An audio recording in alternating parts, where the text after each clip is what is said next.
Innovative open source projects made by incredibly motivated students, coaches, and organizations.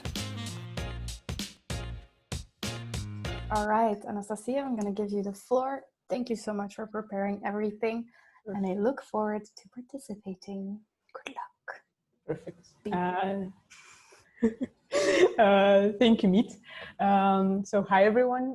Just to introduce myself again, though Meet shortly introduced me during the morning show. My name is Anastasia, whatever you want to call me. I don't mind. I'm first year bachelor student at KU Leuven, living in Brussels. Despite being a business major, I also do coding on the side. So kind of a combination of both. So I can relate both to the business side and the developer side of osoc projects and projects that I'm working on right now, which is Urban Brussels. And yeah, today's workshop is basically, since we're in the last week, unfortunately, of osoc, it's really important for us to focus on the longevity part of the projects and osoc in and of itself. And that's why this workshop will be completely devoted to that, how to make your project live long and prosper. So when we think about the project, there are usually two sides. And the first one is, of course, the business side, which many people associate with a bit an egoistic perspective of the project, because you basically have to focus on the business sustainability of the project, which means getting funds for your project and getting profit from it. Because again, whether you like it or not, you have to think about that in the long term for your project to survive. But there is a second side, which is sustainability. And by that, it's usually the goal is to make your project sustainable and accessible to the target audience and the community that you're working for. And many people tend to think of these two sides as being the opposites of each other, but actually they are not. And you can find a sweet middle spot right between the two, which is businessability. Don't go on Wiki looking up the word. It's not a term. I coined it and I take ownership of that. But this basically means that it's something where you have to combine both the profitability of your project and sustainability, making sure that you think about both in the long term. And of course, both in turn will ensure that your project will live on after you're done with that. So for those of you who don't recognize, this is a osoc acronym, and I recoined it again. Basically, 4 stages of every project that we're currently working on, I believe, are observe, synthesize, obtain, and continue. And the very first stage that we've been through, and I hope that you focused on as well in the first week, was basically thinking about the drawbacks and problems in your community and in the current situation. So that was the part when you talk to the partner and was introduced to the basic, to the theme of your project. The second part is synthesize, basically synthesizing your ideas with partners and collaborators. And that's primarily what was done when you talk to the partner. You defined where they're coming from, why they're doing what they're doing, and what they want to get out of this project, whether it's a web application, whether it's basic research and data analysis. So those were defined within the first 2 weeks, let's say, of osoc. The third part is obtaining the final product, but by the end of the development stage. So whether it's, again, as I said, a tool, a service, or just defining the concept that you've been working on, this is a very diverse stage for every team and every project, and definitely something that you shouldn't be worried too much about, and you shouldn't compare your project with others, because again, every project has a different goal. Every idea has a different journey and destination, and that's really how you define it. So that's why you shouldn't, in this stage, you shouldn't really compare your project with the others. And then the final stage, of course, is continue, where we are right now. Very important stage for every project, and especially for a SOC, is to, of course, give life to your project once you're done, once your team is done working on it. And this will be done through a couple of things that I will be elaborating on, and of course through documentation, which you will take care of in the next few days. I want to really emphasize the last two stages, because that's very much where the most heavy lifting work comes in place in terms of connecting the two. So we have the obtaining, the development stage of O, and then the C is the continue. And unfortunately, or fortunately, let's say, what we see so far is the following happens. This is the number of all the projects during a SOC years that have been worked on and developed. And these are the projects that have been successfully implemented over the last 10 years of a SOC. And you might be getting questions about the numbers, why they don't match, maybe, why, yeah, the relationship between the two. Many questions why come in place, and of course, but just listen for a sec. Basically, what happens is that you have projects indeed that you're working on, and these are, you might recognize some of them from this year of a SOC.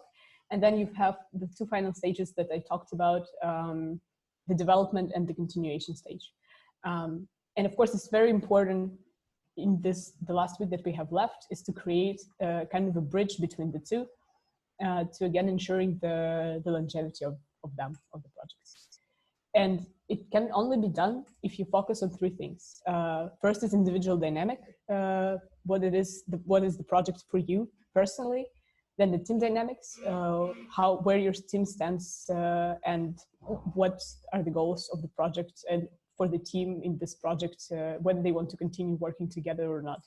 And of course, you shouldn't forget your partner, because basically, yeah, like it or not, many things that they see in the project will, and how they see the project will in turn define how you have to approach it in the long term.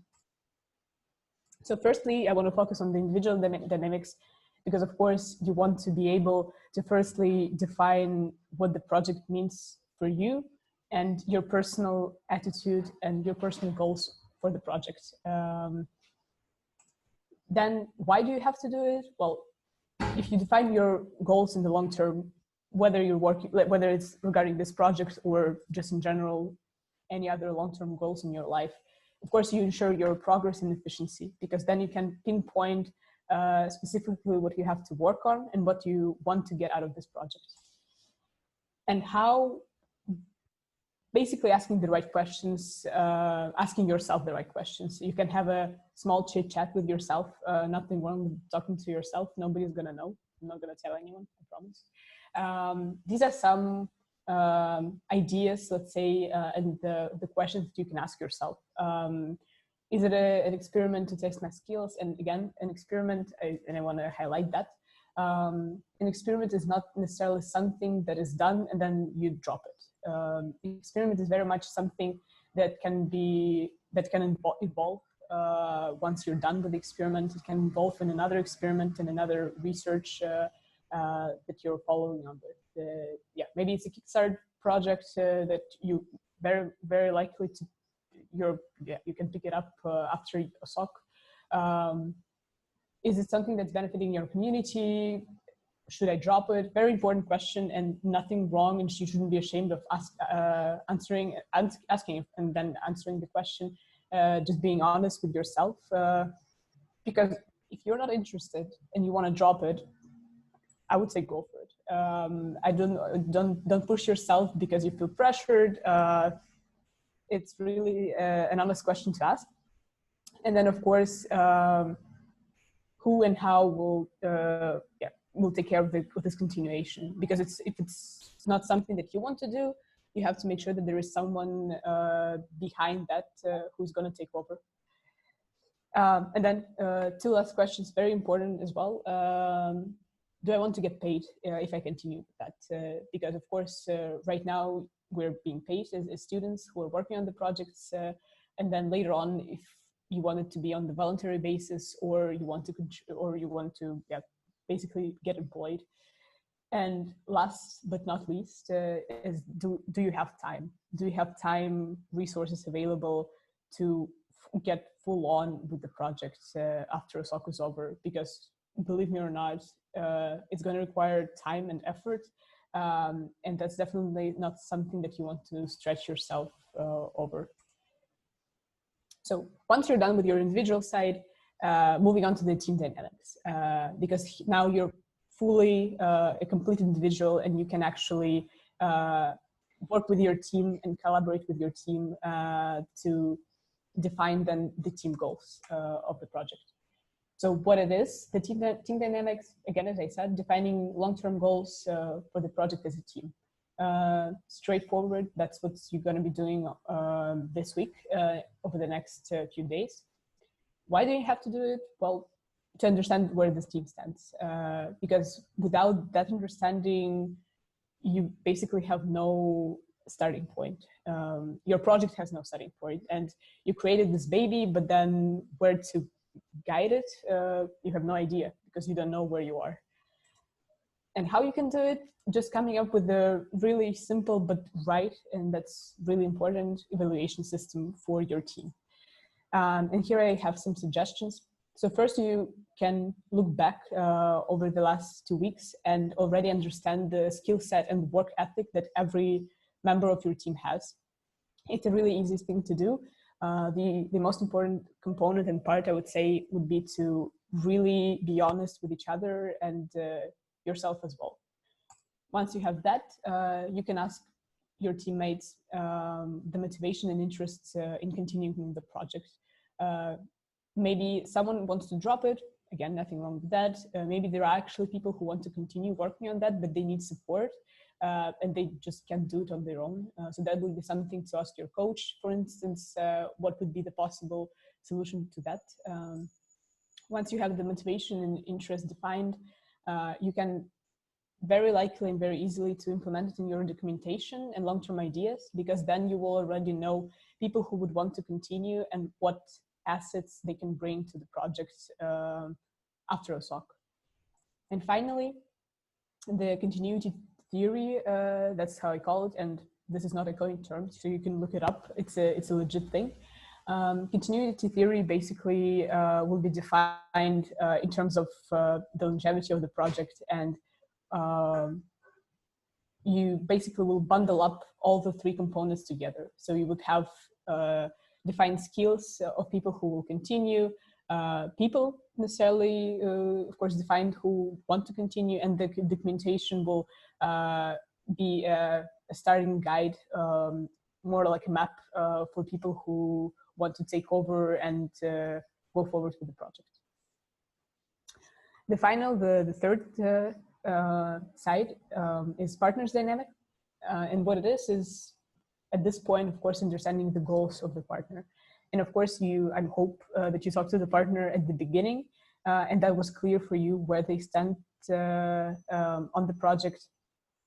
But going back to that and reflecting back and bringing it up again is very something that you have to do, I believe, in the last week. Because again, keeping in mind their side of their perspective would be, again, the key for the project. That would also define where you go with that and how you come about whether they want to drop it or not. But I'll get into more details later on. So why you have to do it? Again, very accurate reflection in documentation will be ensured if you keep your partner's goals in mind. With that being said, it shouldn't be something that overrides your personal goals and your view of the project, or not, but it should be definitely something that you keep in mind to give a very clear and accurate reflection of the project and what they want to get from the project. How you can do it? Well, again, defining your partner, who your partner is, and their goals would be, and again, asking the right questions.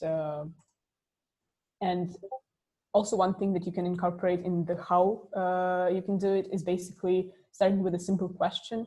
whether they want to drop it, so they just want to stop working on the project and that was just a prototype, or they want to continue developing the application or the tool or the concept that you've started working on. So going back to the idea that you probably have already defined who your partner is, and that will very much define also in turn how they look at the situation, how they who they are and what their goals might be. So you can get a vague perspective of what they're going to do with the project.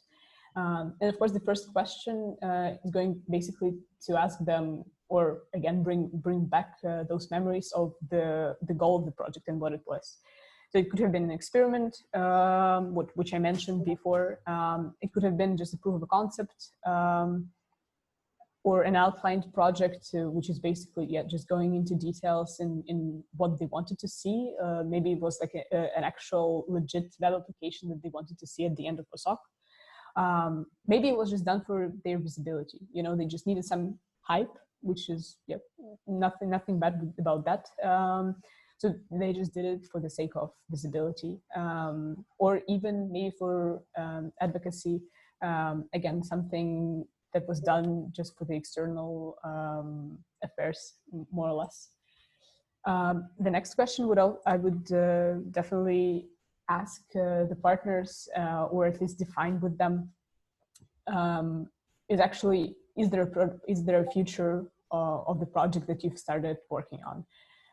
Because if they say no, or we don't want to continue on that, we want to drop it, then you have to adjust your actions, which might be you want to take over and you will take over. Maybe it's something that you continue with the team, but without the partner in your team. Also not a problem, because again, we are open knowledge, we're open source. So this is an option that's definitely available for everyone. And then the last, but not least again, is what happens if, let's say, the project that you're working on, and I'm pretty sure that's true for some teams, that it's already finished and it's polished and it's in the final stage of deployment by the end of the week, by the end of this month, in this week, of course. How do you go about that? Do you still continue improving on, if you want to continue working on that? Do you try to expand the target audience? And in your later stages, what do you do? Also something very, very important, and basically identifying how far you've gotten with your project, and how much you've improved it over this past month. So I understand that it might be very confusing right now, and you might have a lot of questions, especially in terms of application and how to do it, what to do it. You just need explanation, and I'm not to worry. We'll figure it out.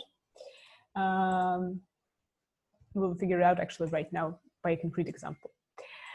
So imagine I've been working on a project. It was basically a project, a website connecting international students in Brussels with the companies in Brussels, because there are some technicalities and implications in terms of visas that we international students have in Brussels, in Belgium, that's making it a bit more complicated to actually get an internship or a job.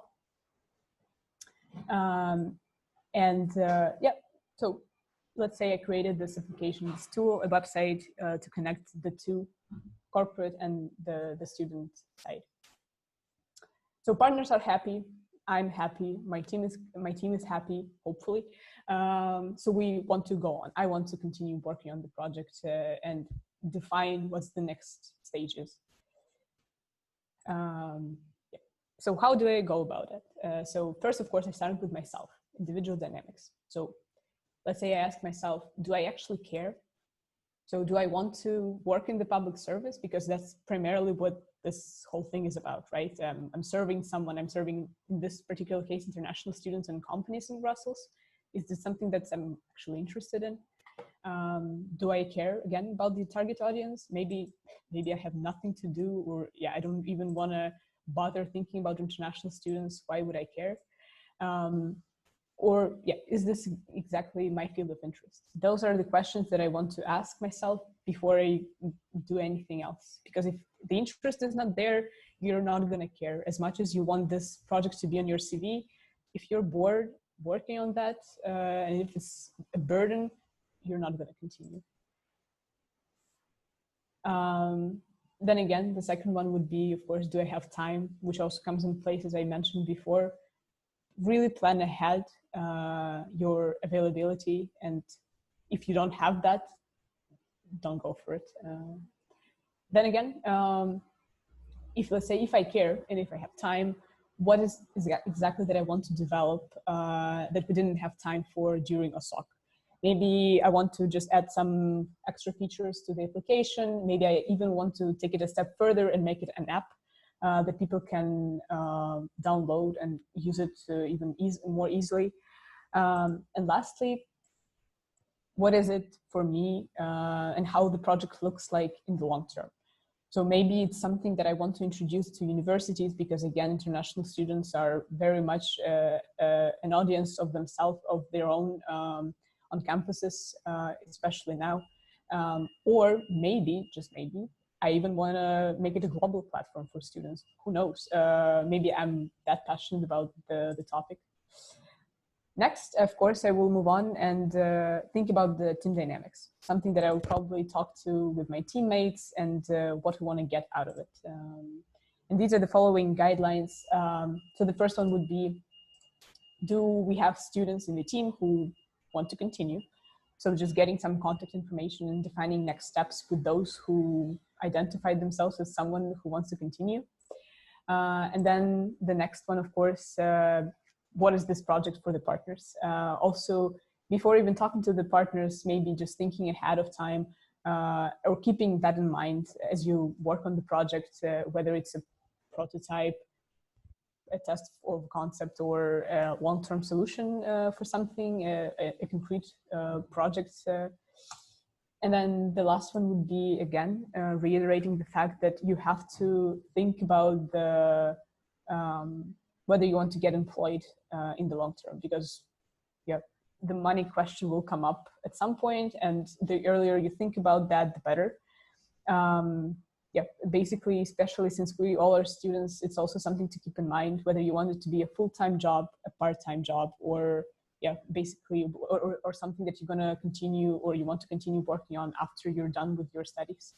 And for internationals out there, also checking out the legality and the feasibility of that side of the question, because I know as an international student in Brussels, it's a bit tricky. So just to covering your bases basically before you go on. And again, we don't want to forget about our lovely partners. So that's something to ask them openly. Feel free to reach out. Just because it's the last week, it doesn't mean, and there are no partners meetings planned, doesn't mean that you cannot just shoot them an email before you send a complete version of your application or your tool.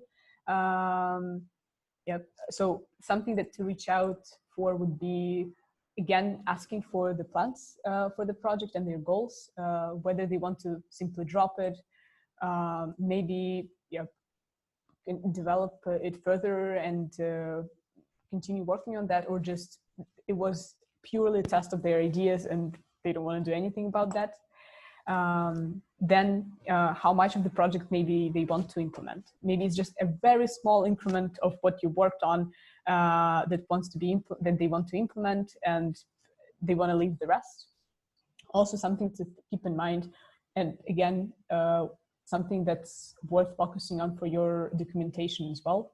You don't want to just go on about that if you haven't thought about what they actually want, because I don't think that they would be really happy if you went on and on about the development when they think just about dropping the project.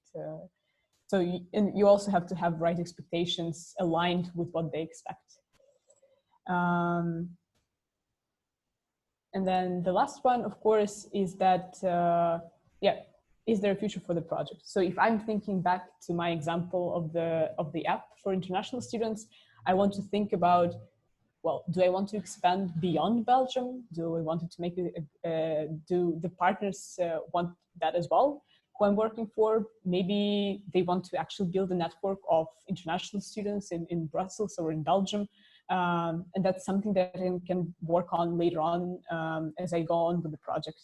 So aligning your ideas, your personal, so individual dynamic with your team dynamic and your partner's dynamic will ensure that you move on and your long-term solution for the project and your longevity of the project will be complete by the end of osoc.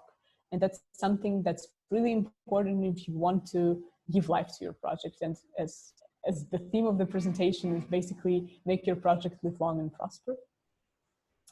So now that I talked about the example, I hope it's more clear what we not expect from you, but what we really want to see come out of your project in your documentation is basically a concrete, defined guideline for both you and your team and your partners that will ensure your project that your project lives on. So now I want to, since it's a workshop, it's not just a presentation where I ramble on and on about that because I can keep going. It's something for you to try. So here is a link. I hope we can drop it in the chat. I will just do this. So you can now get the link in the Zoom chat. Let me know if you got that. I hope you did. You got it, okay. Perfect, perfect, perfect. I'll see, it's reconnecting. Let me see all of you there.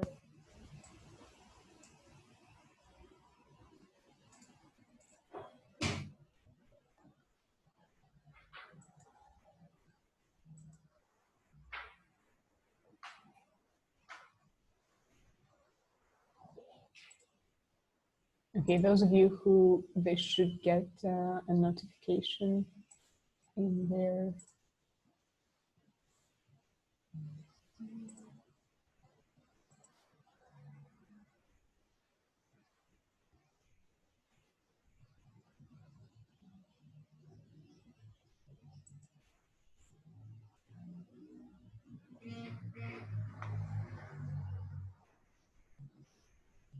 Could everyone access that?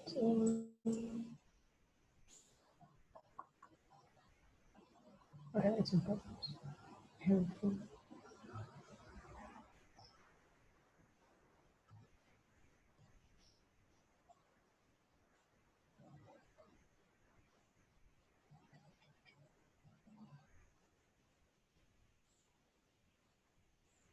Okay, I see people. Okay, okay. So this gives me hope. If you please let me know in the chat that you, that you can open it because I don't see many people.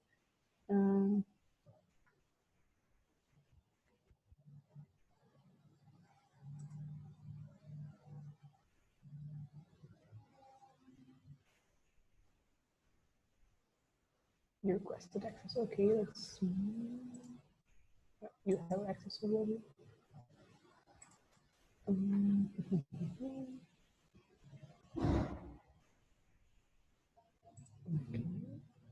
Oh, jeez. Okay, that's good. Have way more people than I expected for requesting access.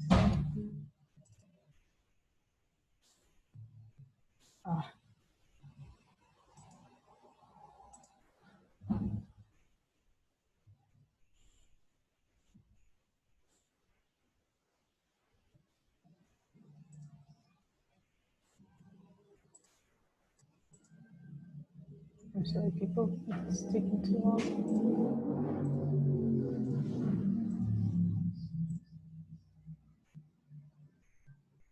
Okay, thank you, Nick. It's going to probably work better. Oh yeah, perfect. Definitely more people than there's the board.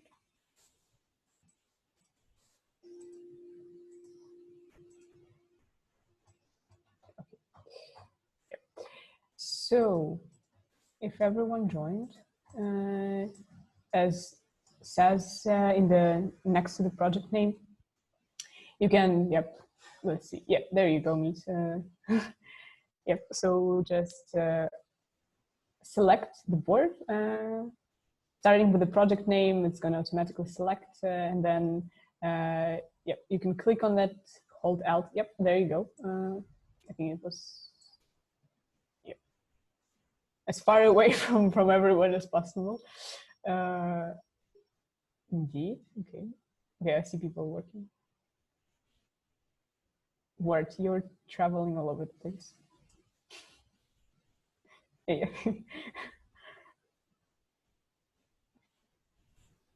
Found a sweet spot. Good. Okay, 4 boards. There are way more people. Okay, Lisa goes. Yeah, nice.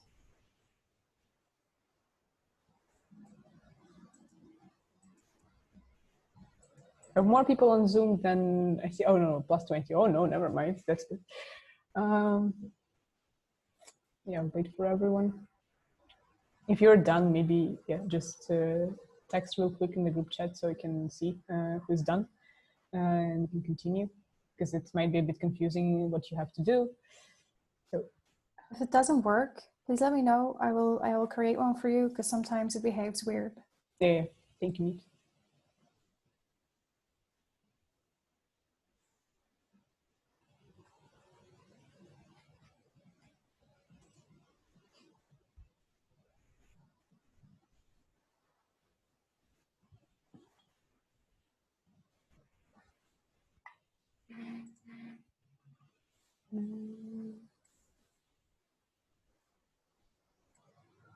So were you able to create the board? No? Or you need one? So? Okay, thank you. Meet is on fire today, as always.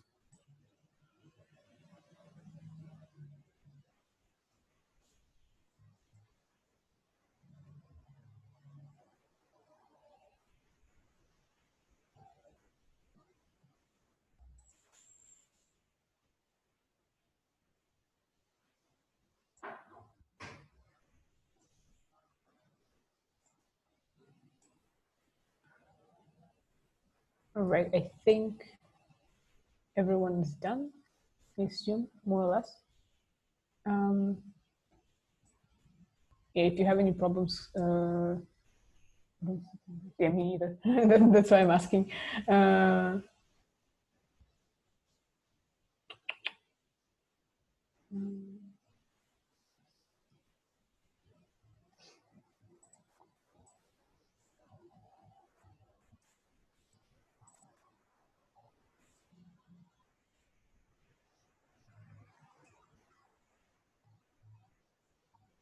Let's just get started.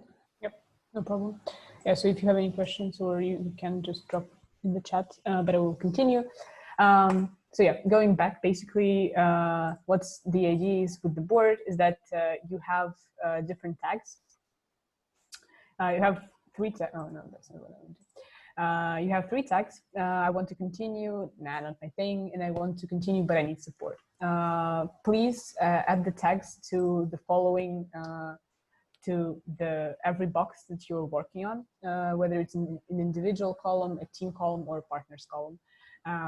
That's basically for you to understand where you stand and what your attitude is to the next steps of the project. It will help, and please do it before you answer the question, because before you want to know what you want to get out of this by the end of this week. You want to know whether you want to continue, whether you want to just drop it, or you would need someone's help. And that will in turn define how you answer the following questions in every column. So I would just say we take 10, 15 minutes, depending on when everyone is going to be done, to fill out the columns. Basically what you can do, hopefully show this now. So yeah, if I want to add something to this, you just click twice. That's not what I want to. Yep. So here you can add tag, and basically, let's say I want to continue. So I just say I want to continue. Done. And you have the tag created. Later on, to answer the what's inside, you can just not that, no, not what I wanted. You can expand in the right corner, upper corner. You see this. You expand it, and then you get the description. And here you can, text whatever you want, some jibber jabber. Hopefully, it's something concrete, so you can use later on in your documentation. And that's basically the idea for now. To get you thinking about what, oh wow, too many tags. Anyway, to get you started on that. So I suggest 10 to 15 minutes just of hardcore brainstorming on what you want to do with your projects, and really think hard about, thank you, Ward. Really think hard about what you want to get out of this last week and how you want to approach it. So I will call on you in 10 to 15 minutes. Have fun.